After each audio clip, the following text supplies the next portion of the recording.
Okay, good morning. Good morning, everybody. Thank you very much for coming to this conference, to attend this last keynote speech. I'm honored to be the moderator for this session. This is my name. It's kind of long, Der-Tsai Li.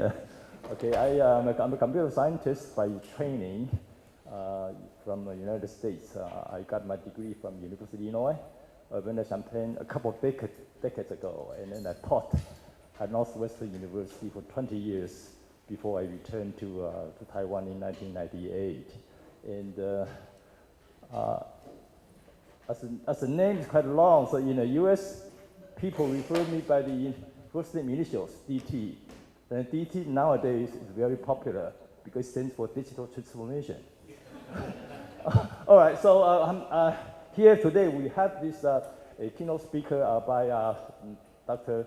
Hong-Yuan Mark Liao, and he received his PhD degree from Northwestern University. I was a professor, and see how young he is. Now he joined the Institute of Information Science Academia Sinica back in 1991, and now he's a distinguished research fellow and director. In his career, he has received quite a few awards. I just named a few. When he joined Academician, he received the Young Investigator Award in Academician, and also he received his Distinguished Research Award 3 times from National Science Council. And 2 years ago, 2020, he received this prestigious academic award from Ministry of Education. And he served professionally. His field is in multimedia, information processing, computer vision, pattern recognition, multimedia protection, and artificial intelligence for more than 30 years. And he is going to give a keynote speech. The title, The Impact of YOLOv4 and YOLOv7 in digital libraries. And YOLO stands for you look once, you fall in love. That's how Mark Liao is. He loves it. Oh, let's give the floor. Let's welcome Dr. Mark Liao.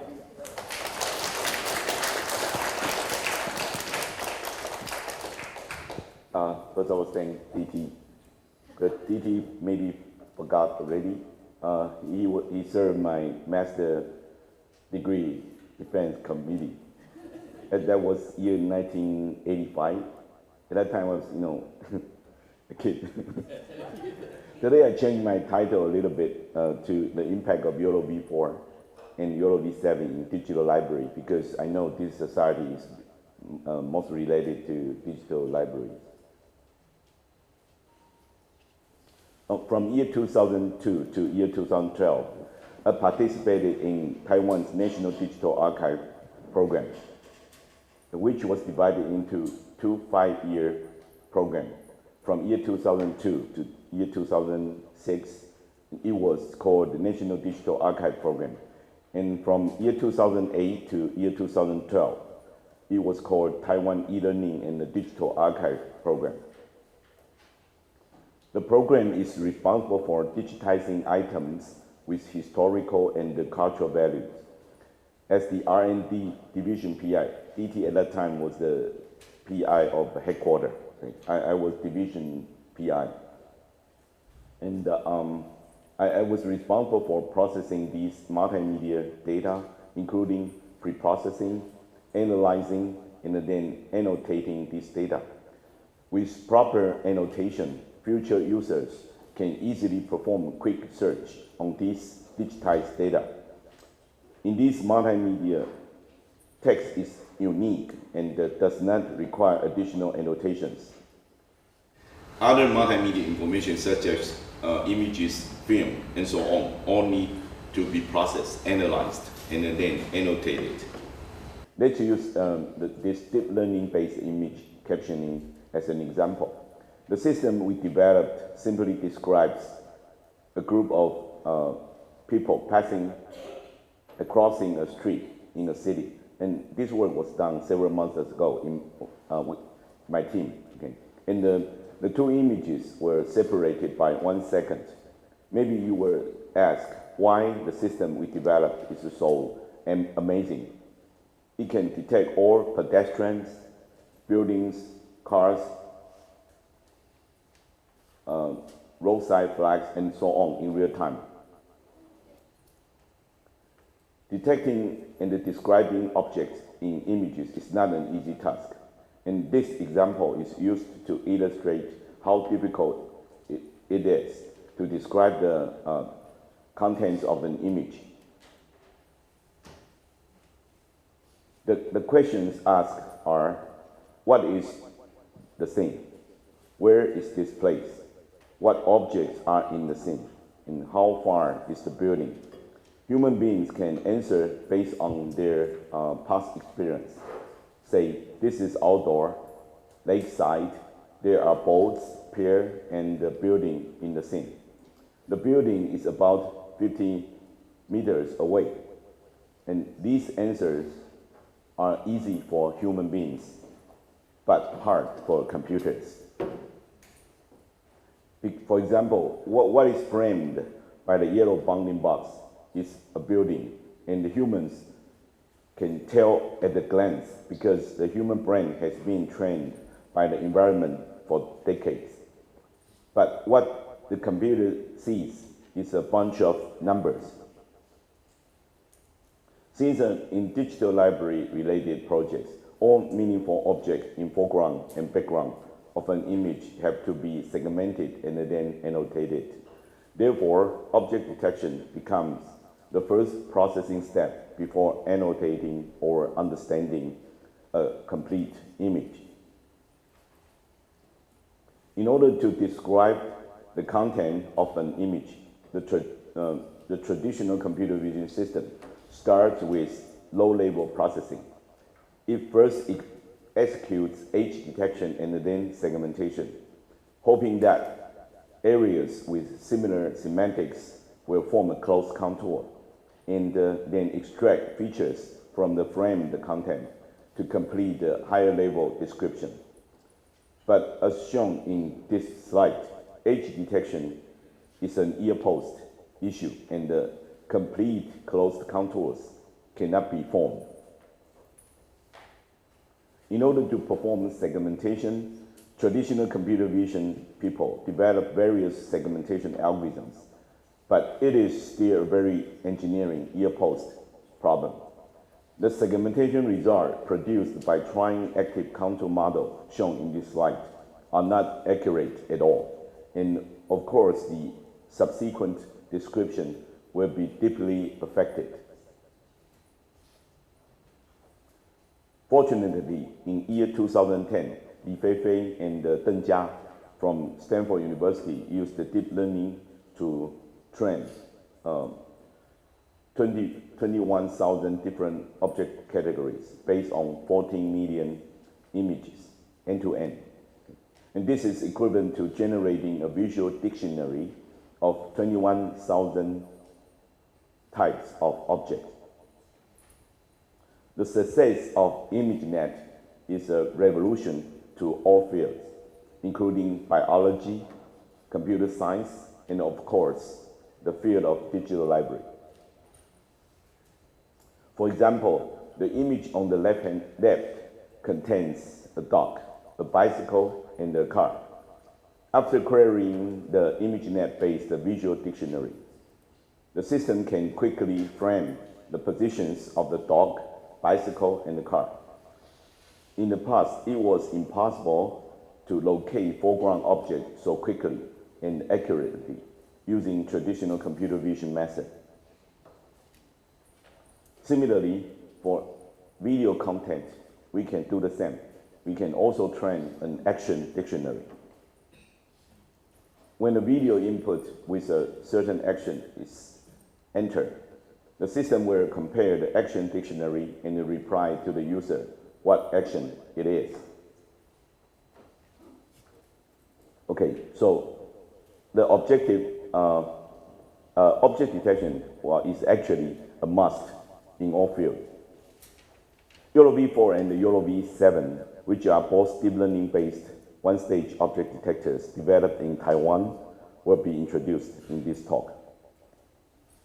Okay, the content of this talk is basically related to a 4-year project sponsored by the Ministry of Science and Technology. Abbreviation is MOST. MOST puts forward the concept of let the industry come up with real-world problems and let the academia solve them.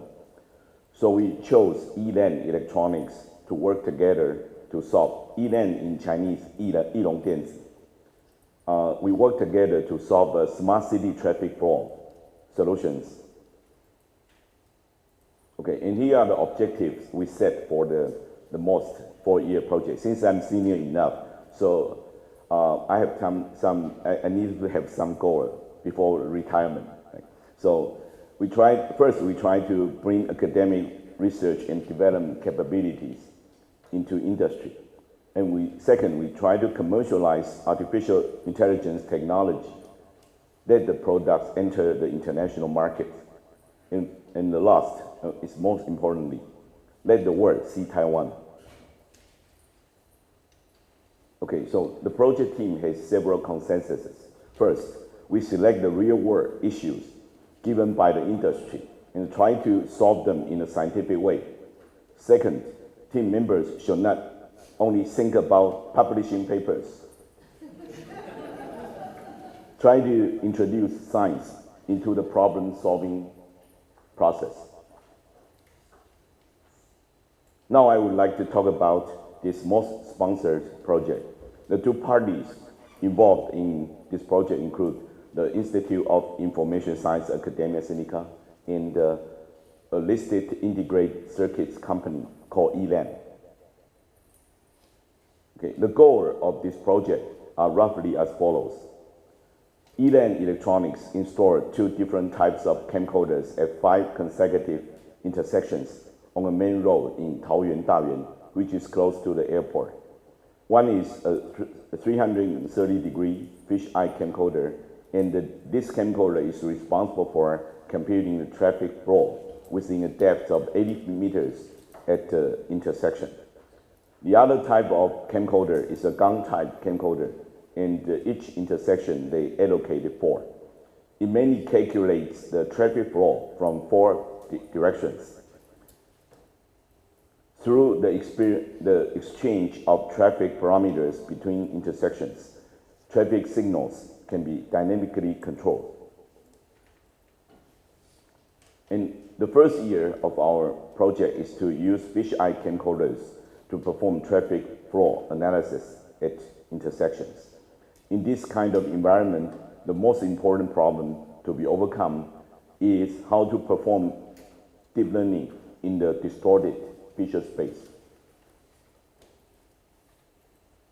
Okay, the computing tool provided by Yilan Electronics is NVIDIA Jetson TX2. Well, because the computing power of TX2 is only about 5 to 7% of that of GTX 1080 Ti, it can only use limited computing power to maintain fast enough calculation speed and accuracy. What this video clip shows is the vehicle detection system developed by our team in the first 5 months. Starting in June year 2019, our team began to develop traffic flow detection software for gun-type camcorders. The goal is to develop a lightweight deep learning-based neural network model that can effectively calculate traffic flow on the edge. With YOLOv4 software embedded in the gun-type camcorder, one can use it to quickly and effectively detect traffic flow.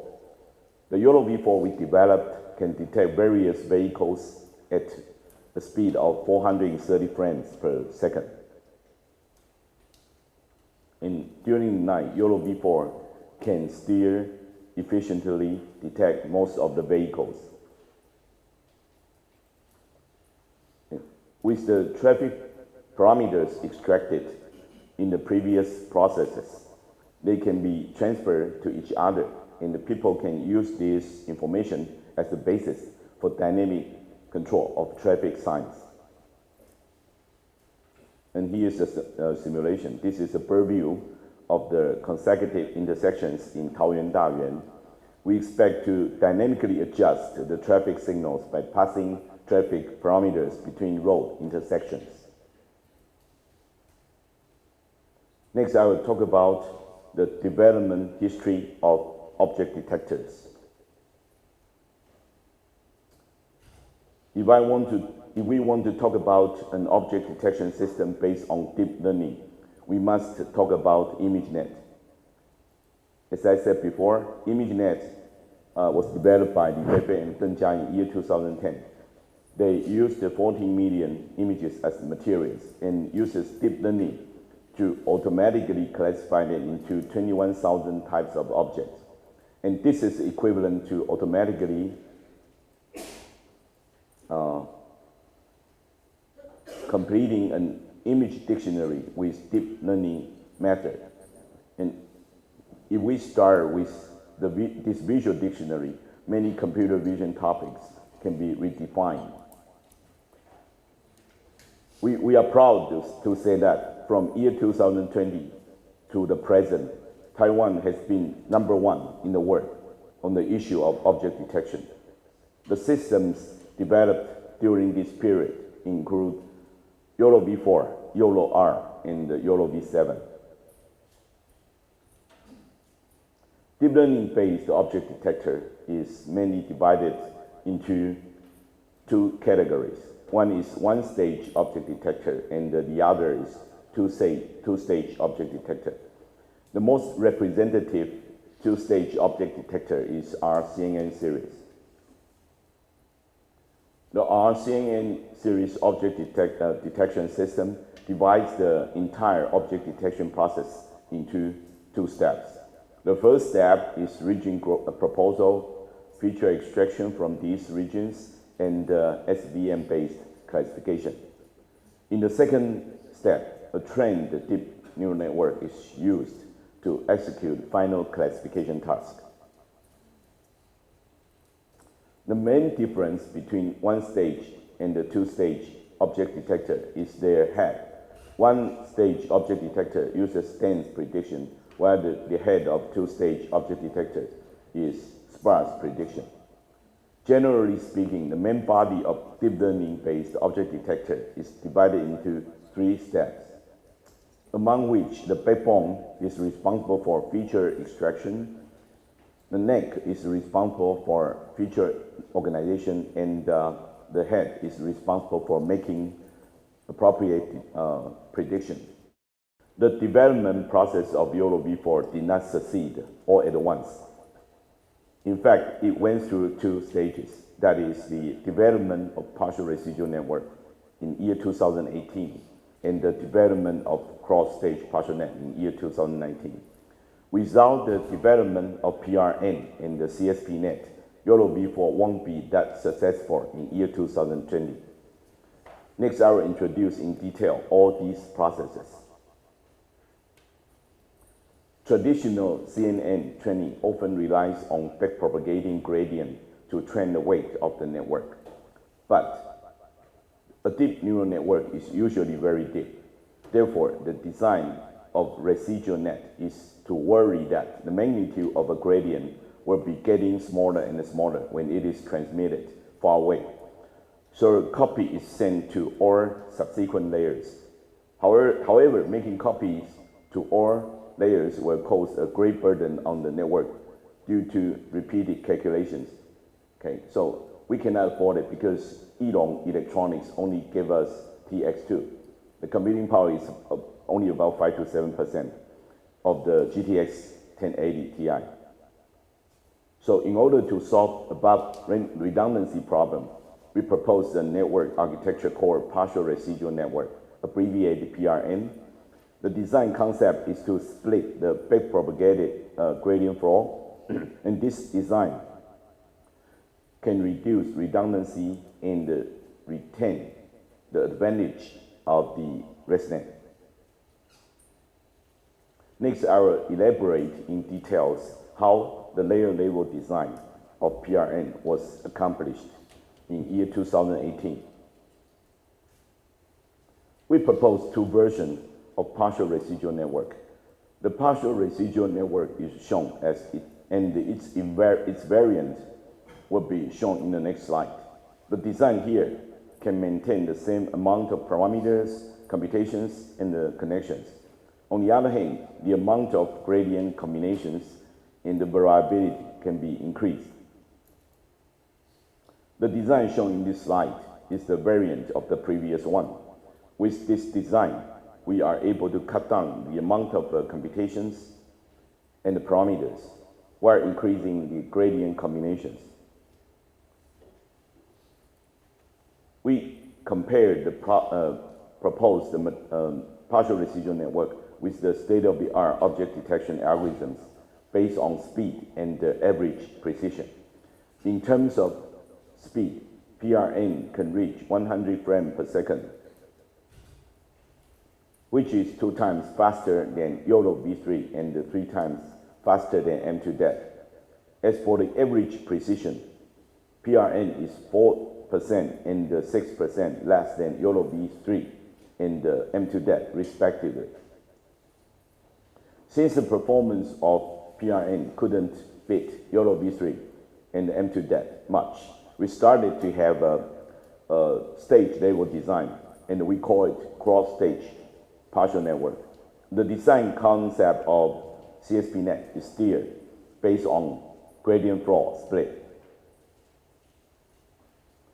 And this slide shows a complete architecture of the computational block in CSPNet. The main concept is optimization of the transmission path for the backpropagation process. In November year 2019, the maintainer of darknet, Alexei Bozikovsky, found this outcome and asked Dr. Wang Jianyao, my postdoc at that time, to run the codes on different GPUs, including Maxwell, Pascal, and Volta. The CSPNet design can enrich combination of gradients, maximize the gradient variability, and cut down the amount of computation, which satisfies our needs.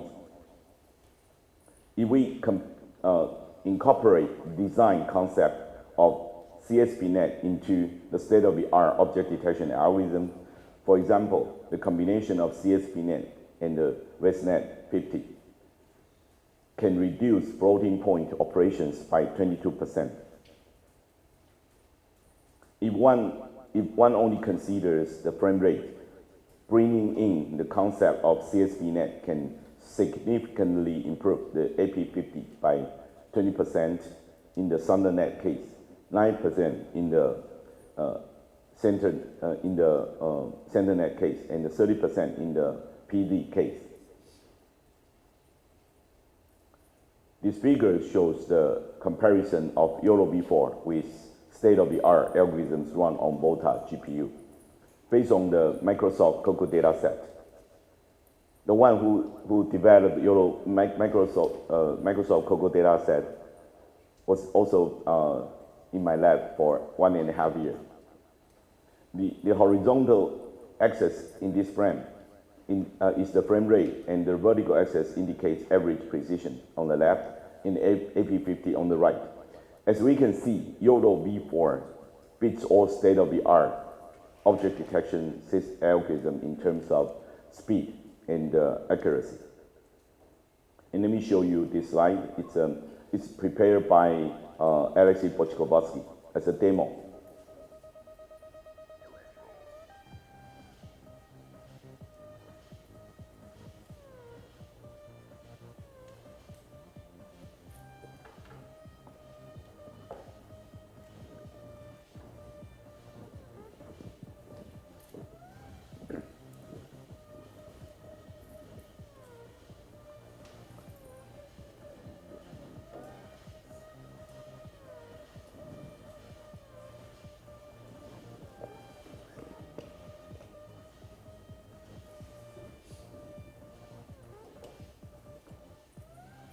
Okay, let me stop here. Okay, using YOLOv4 as object detector, the system we developed can perform blind zone object detection. Yilong Electronics also use this YOLOv4 software on Zhongjing bus, because this can remind the bus driver in due course to avoid traffic accidents. And with YOLOv4 plus complex YOLO, we can perform 3D perception too. And this is YOLOv4 plus alpha pulse for behavior analysis.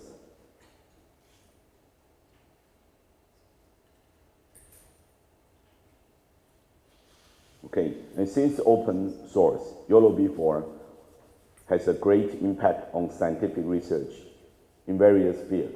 From September 28 to December 15, year 2020, YOLOv4 was the most accurate and speedy object detection in general category in the world. It defeated the teams coming from Google, Microsoft, Amazon, Facebook, and Qualcomm. And this is an example of using YOLOv4 for full-range vehicle tracking. And here's this is a press conference in English, because my postdoc cannot answer question in English, so I was his substitute. Academia Sinica has teamed up with a Russian developer to build a super-fast, highly accurate object detection system. The system, called YOLOv4, is already in use in Taoyuan and Hsinchu, where it helps resolve traffic problems. It can also be used to detect whether people are practicing social distancing. Let's take a look.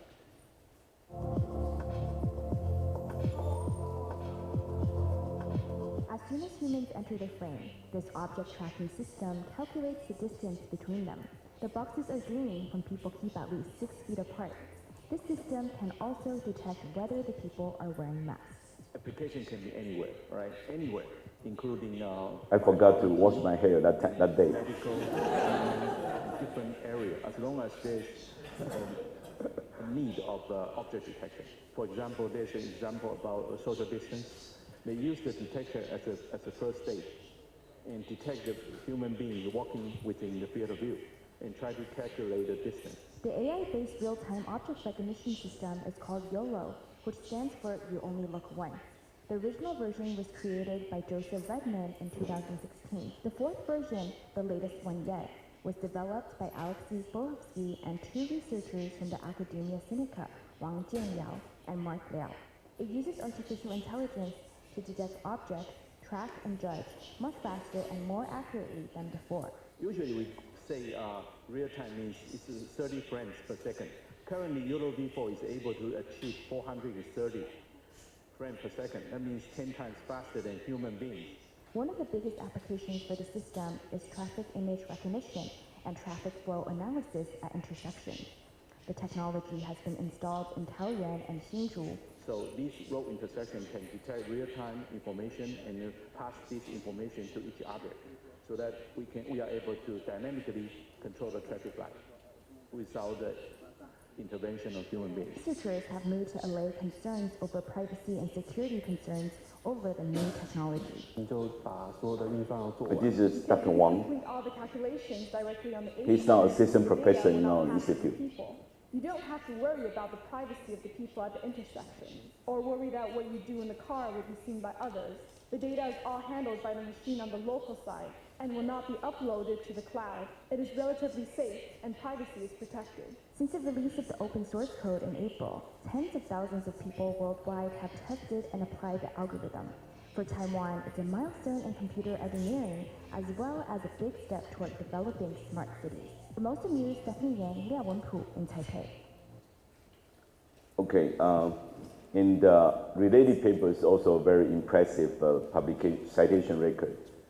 The YOLOv4 has been cited more than 12,500 times since year 2020. As to the CSPNet, it has been cited more than 3,000 times. And the scale version of YOLOv4 published in year 2021 has been cited more than 1,200 times. In March year this year, March, year 2023, Serge Castella-Sape reported the 100 most cited AI papers in year 2020, 21, and 22. In this report, he listed the 100 most cited AI papers out of hundreds of thousands of papers published in each year.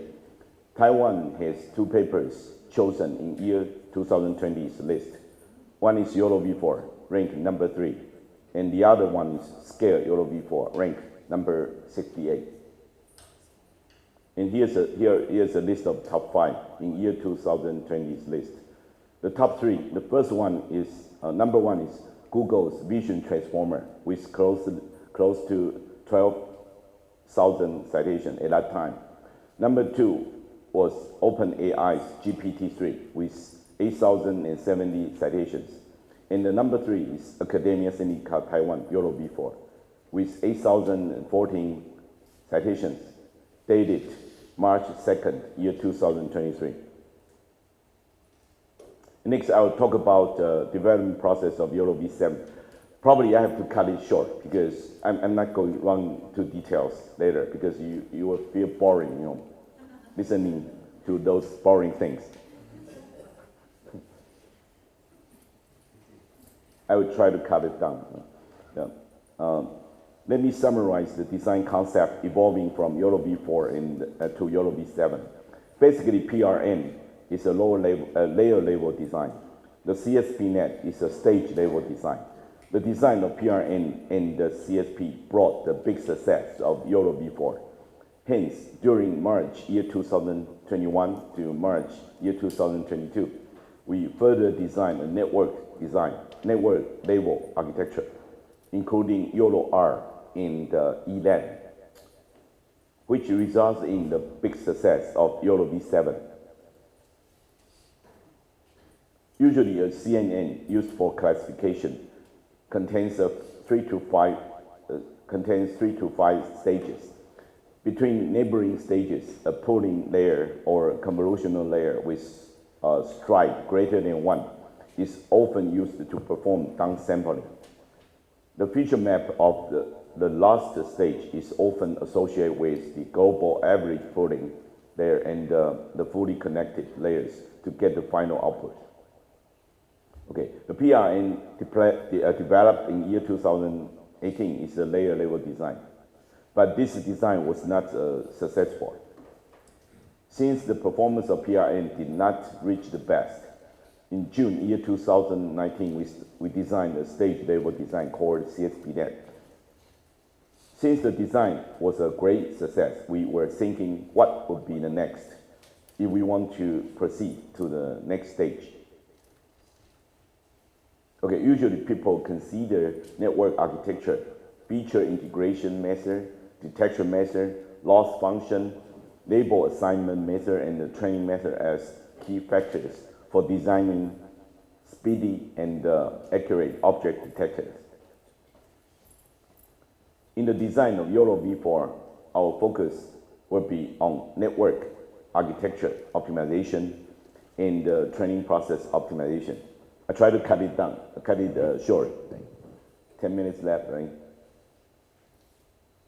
Okay, in what follows, I will talk about how to optimize gradient paths so that the performance of the network can be the best.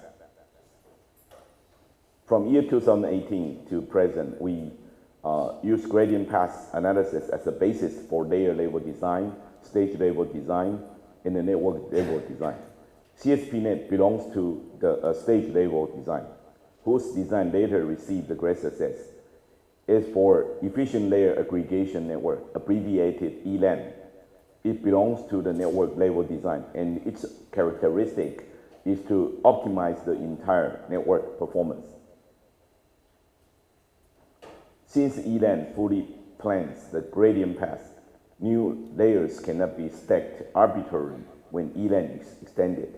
Otherwise, the gradient path will be easily destroyed, and the parameter utilization rate may be degraded.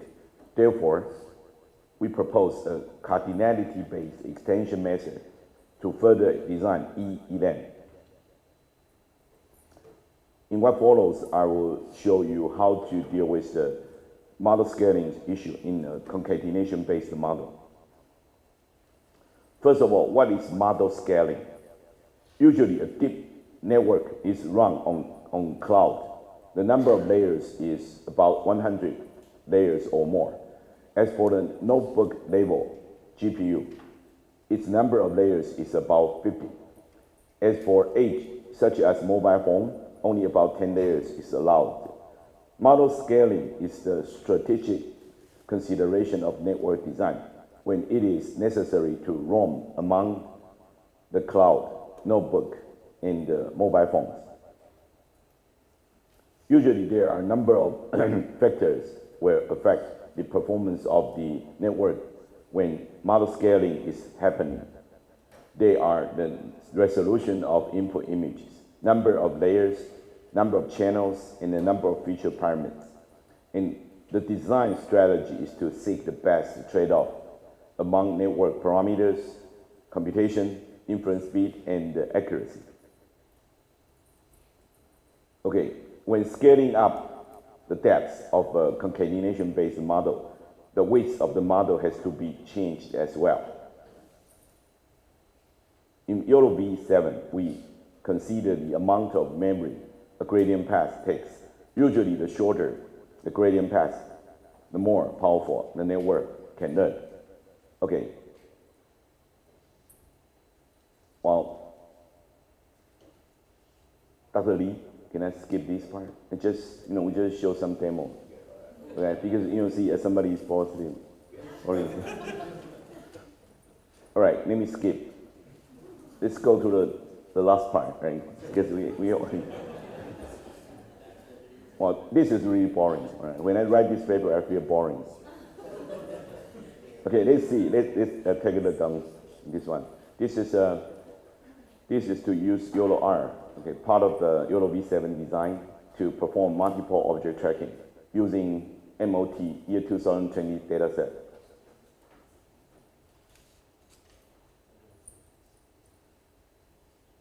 Okay, let me skip this part.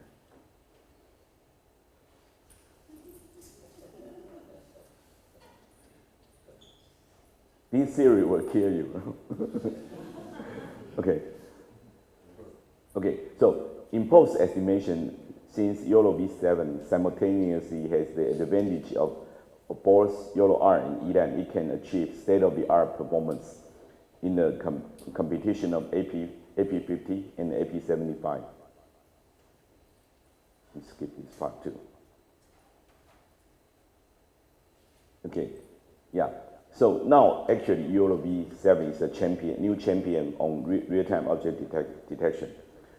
It has been the fastest and most accurate real-time object detector since July year 2022. It was presented in CVPR year 2023. Almost got turned down by CVPR year 2023. But they won't be regret because up to now, only several months, its citation count is more than 2,200. Okay. And meanwhile, YOLOv4 has been applied to many real-world, real-world real-time applications such as multiple object tracking, autonomous driving, motion recognition, and analysis, and so on. In the following few slides, we apply YOLOv7 to ADAS-related tasks. Okay, and this is an example of using a slowly flying drone to quickly detect traffic on a local highway in Taiwan. In fact, such applications can be quickly converted to military use.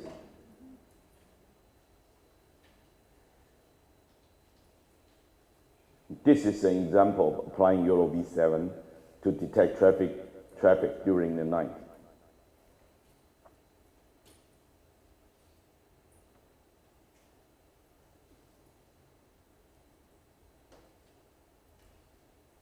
And this is also ADA-related applications using YOLOv7 timing 640. Okay, and this is the one I want to show you. because I just found this example recently from a professor in National Yangming Jiaotong Daxue. YOLOv7 can also be used to assist lasers in attacking tree pests. This is part of a smart agriculture because pests can damage the growth of fruit trees. Lasers are needed to shoot them down on the tree top. Because YOLOv7 can locate the position of the pest very quickly. The laser only needs to hit the head of the pest for 150 milliseconds, and the pest will be blinded and die within 24 hours. And this can greatly improve the productivity of fruit trees. And the previous examples were all about killing one pest at a time. But this experiment was about killing 3 pests at a time. During the daytime, okay too. Okay, and thanks for listening.